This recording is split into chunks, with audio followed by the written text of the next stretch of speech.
Trade deal से हमारे पंजाब के भाई बहनों को बहुत फायदा होने वाला है। यहां जालंधर, लुधियाना और अमृतसर में कपड़ा उद्योग से लाखों लोग जुड़े हैं। अब पंजाब के टेक्सटाइल सेक्टर को नए और बड़े बाजार मिलेंगे। 27 देश खुल गए हैं। यहां जो कपड़े तैयार होंगे वो यूरोप के बड़े बड़े बाजार में बिकने के लिए जाएंगे और उन पर टैक्स भी न के बराबर होगा। इसका मतलब है पंजाब की फैक्ट्रियों में ऑर्डर बढ़ेंगे, फैक्ट्रियों में काम बढ़ेगा। इससे डिजाइन, प्रोडक्शन जैसे दूसरे फील्ड में भी रोजगार बढ़ेंगे। साथियों, हमारा ये जालंधर स्पोर्ट्स से जुड़े सामानों के लिए, स्पोर्ट्स गुड्स के लिए विश्व प्रसिद्ध है। यूरोपियन यूनियन से हुई ट्रेड डील के बाद जालंधर और आसपास के इलाकों में स्पोर्ट्स के सामानों की मैन्युफैक्चरिंग बढ़ जाएगी। इसके साथ ब्रांडिंग, पैकेजिंग और लॉजिस्टिक्स में भी रोजगार बढ़ेगा। आज जो बजट प्रस्तुत हुआ है उससे भी जालंधर के स्पोर्ट्स गुड्स सेक्टर को बहुत मदद मिलेगी। साथियों, पंजाब खाद्यान्न के उत्पाद में भी आगे है। ट्रेड डील से हमारे प्रोसेस्ड फूड और आसानी से यूरोप के मार्केट तक पहुंचेंगे। इससे मोगा, फिरोजपुर, होशियारपुर और बठिंडा जैसे इलाकों में किसानों को बहुत फायदा मिलेगा। ये व्यापार समझौता पंजाब के युवाओं के लिए, किसानों के लिए बहुत बड़ा अवसर लेकर आया है और मुझे विश्वास है श्री गुरु रविदास जी के आशीर्वाद से आप सभी को इसका भरपूर लाभ मिलेगा। साथियों, इस अवसर पर मैं अपने देश के उद्यमियों, मैन्युफैक्चरर्स और प्रोडक्शन से जुड़े सभी लोगों से एक अपील करना चाहता हूं। हमें अपने प्रोडक्ट की क्वालिटी पर बहुत जोर देना होगा। हमारे उत्पाद जहां भी जाएंगे उन पर भारत की छाप होगी। हमें अपने प्रोडक्ट्स को ऐसा बनाना होगा कि वो जिस मार्केट में जाए वहां के नागरिकों का दिल जीत लें। हमें ध्यान रखना होगा कि प्रोडक्शन क्वालिटी पर कोई समझौता ना हो। उसकी डिजाइनिंग, पैकेजिंग सबसे बेहतर हो।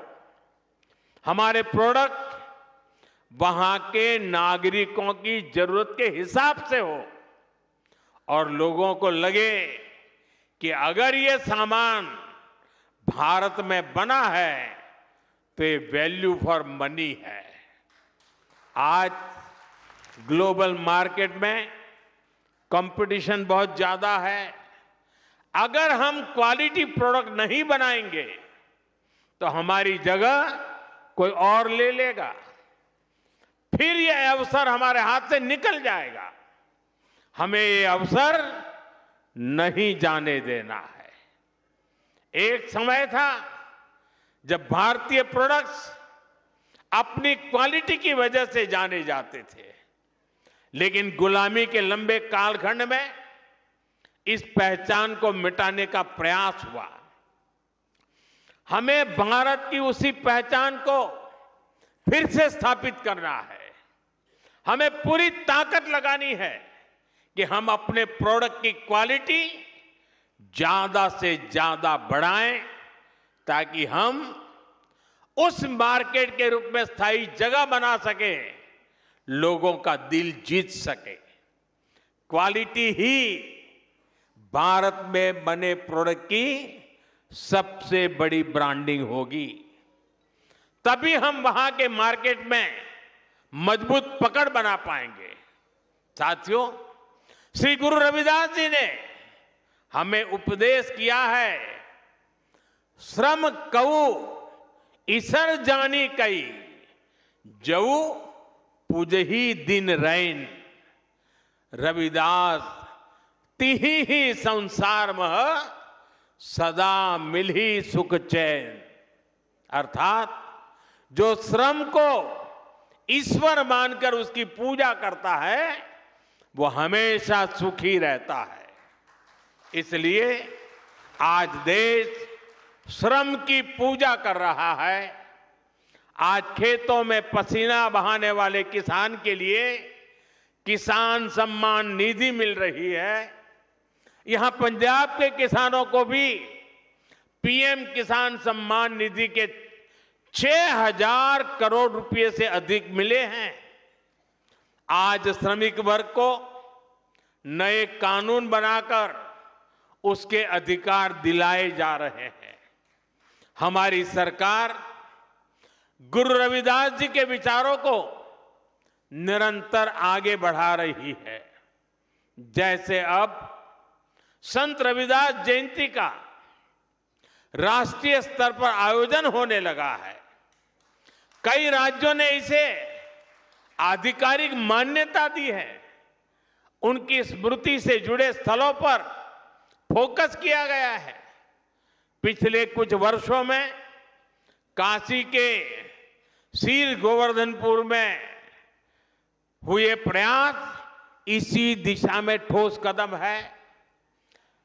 मध्य प्रदेश के सागर में श्री गुरु रविदास जी का मंदिर और संग्रहालय बन रहा है और मुझे ही उसका शिलान्यास करने का सौभाग्य मिला था। मुझे भरोसा है इन प्रयासों के जरिए हम अपने समाज की नींव को लगातार मजबूत करते रहेंगे। इसी विश्वास के साथ मैं एक बार फिर आप सभी को श्री गुरु रविदास जी की जन्म जयंती की शुभकामनाएं देता हूं। सभी पूज्य संतों को प्रणाम करता हूं। जो बोले सो निर्भय, जो बोले सो निर्भय, जो बोले सो निर्भय। श्री गुरु रविदास जी महाराज की जय।